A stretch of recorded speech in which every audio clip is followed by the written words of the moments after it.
Assalamualaikum warahmatullahi wabarakatuh. Pada kesempatan kali ini kita akan mendengarkan kisah tentang Abu Nawas dengan seorang pengemis.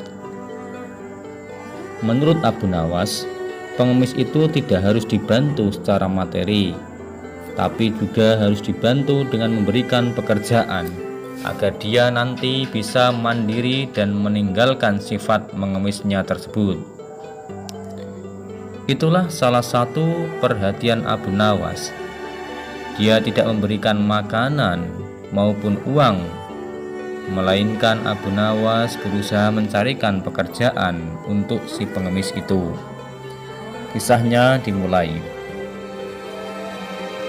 Pada suatu ketika, Abu Nawas dikunjungi oleh seorang pengemis laki-laki. Pengemis itu meminta makanan karena sudah lama tidak makan. Namun Abu Nawas tidak memberikan sesuap nasi atau makanan. Malah justru Abu Nawas berbalik bertanya kepada pengemis itu, "Kenapa engkau mengemis, wahai pengemis? Apa engkau tidak mempunyai pekerjaan?" tanya Abu Nawas. "Maaf Tuan, saya sudah lama mencari pekerjaan, tetapi belum juga ada yang mau menerima saya untuk bekerja," jawab si pengemis itu. "Lalu, apa engkau mau bekerja sekalipun pekerjaan itu berat?" tanya Abu Nawas kembali.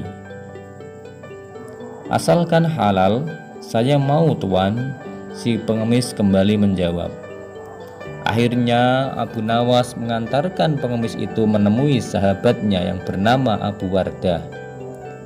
Singkat cerita, pengemis itu diminta bekerja oleh Abu Wardah untuk mencabut rumput. Ternyata pengemis itu merupakan seorang pekerja yang sangat rajin dan tangkas. Dalam waktu singkat saja pekerjaannya pun telah selesai, karena pekerjaan mencabut rumput bisa dikerjakan oleh semua orang, terkecuali hanya orang-orang yang malas. Abu Wardah pun sangat kagum dan tergerak hatinya untuk memberikan pekerjaan yang lebih serius dan lebih layak terhadap pengemis itu. Ia pun meminta pengemis itu untuk memisahkan satu ember kurma menjadi 3 bagian. Yang bagus diletakkan di keranjang pertama, sementara yang agak lumayan bagus diletakkan di keranjang kedua, dan kurma yang tidak bagus diletakkan di keranjang yang ketiga. Namun ia lupa tidak memberikan penjelasan kepada pengemis itu tentang perbedaan antara mana kurma yang baik dan mana kurma yang buruk. Harus diajarkan. Pada keesokan harinya, Abu Nawas datang ke rumah Abu Wardah untuk menanyakan kabar dari pengemis itu. Ia pun menjelaskan bahwa pengemis itu sangat rajin dan terampil mencabut rumput di ladang, sehingga dirinya menyimpulkan bahwa pengemis itu adalah pekerja yang baik. Maka dari itu, Abu Wardah memberikan pekerjaan yang lebih baik untuk si pengemis itu. "Sekarang dia bekerja apa?" tanya Abu Nawas. "Tadi malam dia saya suruh untuk memisahkan kurma-kurma menjadi 3 bagian," kata Abu Wardah. "Mari kita ke sana untuk melihatnya. Apakah pekerjaan itu sudah diselesaikan?" tanya Abu Nawas. Tak lama kemudian keduanya pun sangat terkejut ketika melihat pengemis itu tengah tidur pulas. Dia tidak mengerjakan pekerjaan yang telah diberikan kepadanya. Dengan penuh tanya, Abu Wardah pun membangunkan pengemis itu.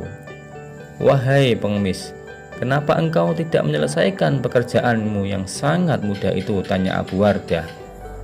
Pengemis itu sontak menjawab, "Maaf Tuan, kalau hanya memindahkan kurma, sesungguhnya itu mudah. Bagi saya, yang sulit adalah membuat keputusan mana kurma yang baik, mana kurma yang lumayan baik, dan mana kurma yang tergolong dalam kurma yang jelek. Karena saya tidak diberitahu sebelumnya oleh Tuan, saya bingung semalaman memikirkan untuk memisahkan jenis-jenis kurma yang Tuan maksud. Sungguh itu tak kupikirkan, sungguh itu tak terpikirkan olehku, kata Abu Wardah. Abu Nawas pun tersenyum melihat kejadian itu. Ia pun menegur Abu Wardah. Abu Nawas pun menegur Abu Wardah karena Abu Wardah hanya bisa memberikan tugas saja, tetapi tidak mengajarinya dengan baik cara melakukannya. Hikmah dari cerita ini yang pertama adalah ketika kita melihat orang pengemis atau peminta-minta, jika kita mampu memberikan yang lebih baik, maka berikan yang lebih baik, terutama keterampilan yang bisa memberikan pekerjaan kepadanya agar dia bisa mandiri. Apabila kita tidak bisa, ya cukuplah kita memberikan uang ataupun memberikan makanan kepadanya. Tetapi itu kalah baiknya dengan cerita yang tengah dilakukan oleh Abu Nawas. Kemudian hikmah yang kedua adalah ketika kita menjadi seorang pemimpin, seorang raja, atau seorang yang berkedudukan tinggi, ketika kita memerintah kepada anak buah atau memerintah kepada bawahan kita, maka instruksi pun harus jelas. Kemudian belum tentu apa yang kita suruh bisa dikerjakannya dengan mudah, walaupun mungkin menurut kita adalah mudah.